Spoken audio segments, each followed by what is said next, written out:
માણસ જ્યારે દુઃખની અંદર સબળતો હોય ત્યારે એની ઈચ્છા શું હોય? સુખ જોઈએ છે.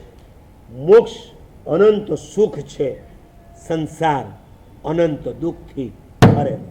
પણ મારા સાહેબ અમને સંસારમાં સુખ તો લેખાય છે, સુખ તો લાગે છે. તમારા સંસારના સુખ કેવા કહી દઉં.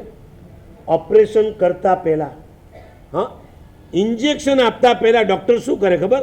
એક કાપૂસ લે છે, પછી કાપૂસને શેમાં જબોળે? હે, સ્પિરિટથી. પછી એમ સ્પિરિટ લાગે ત્યારે કેવું લાગે?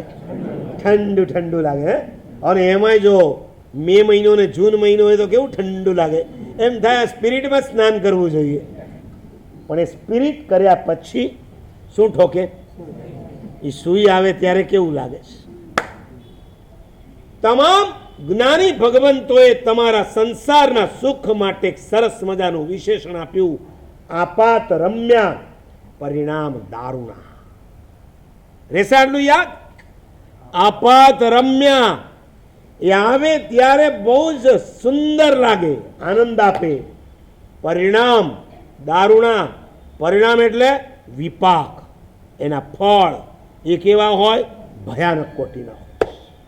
કિંપાક ફળ આવતું હતું, જંગલમાં થાય. જંગલમાં આ કિંપાક નામના ફળ આજે અહીંયા નથી મળતા. એ ફળ માટે એમ કહેવાય, ખાવ ને ત્યારે બહુ મીઠા લાગે. ખવાઈ જાય, અંદર ઉતરી જાય, પછી જ્યારે ધીરે ધીરે એનો રસ શરીરમાં પરિણમે ને ત્યારે એમાં શું ભરેલું હોય? ઝેર. આખા શરીરમાં ઝેર પરિણમે. આપાત રમ્યા પરિણામ દારૂણા. તમારા સંસારના સુખો પણ આવા જ છે. હું તો હજી આગળ કહું, એને મેળવવામાં દુઃખ, ભોગવવામાં કદાચ તમને આનંદ આવતો હશે, પણ તમારા સુખને મેળવવા માટે તમારે કેટલા દુઃખો ભોગવવા પડે છે. નથી ભોગવવા. નબળો માણસ હોય એ શરીરથી દોડાદોડી કરે છે. જરાક તગડો માણસ હોય એટલે પુણ્યથી એ માણસને કાવા દાવા કરવા પડે છે કે નથી કરવા પડતા? તમારા લાખો કરોડો ને અરબો રૂપિયા એમને નથી આવ્યા. તમને ખુદને ખબર છે કેટલા કાવા દાવા કર્યા છે. તમે લોકોએ કેટલા કાળા થોડા કર્યા હશે, ત્યારે તમે આ લાખો કરોડો રૂપિયાઓના માલિક થયા છો. કરો પ્રશ્ન. મારા સાહેબ, અમે જો રૂપિયા ભેગા ના કર્યા તો તમારા ચોમાસાના અનુષ્ઠાનો કઈ રીતના થાત? ક્યાંક ઊંડે ઊંડે આવા હોય છે, પણ મારી બીકથી તમે બોલતા નથી, એ વાત જુદી છે.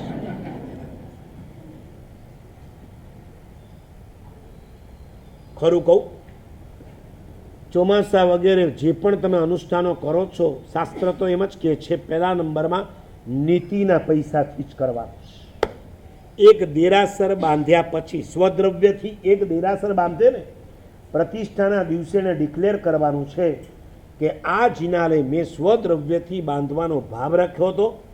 એ બાંધતા બાંધતા આજુબાજુવાળા ઘરમાંથી કોકની એક ઈંટ પણ જો ભૂલમાં આવી ગઈ હોય તો એનું પુણ્ય એને મળશે. મને પુણ્ય પણ 2 નંબરનું નહીં જોઈએ, પુણ્ય પણ કેવું જોઈએ? 1 નંબર.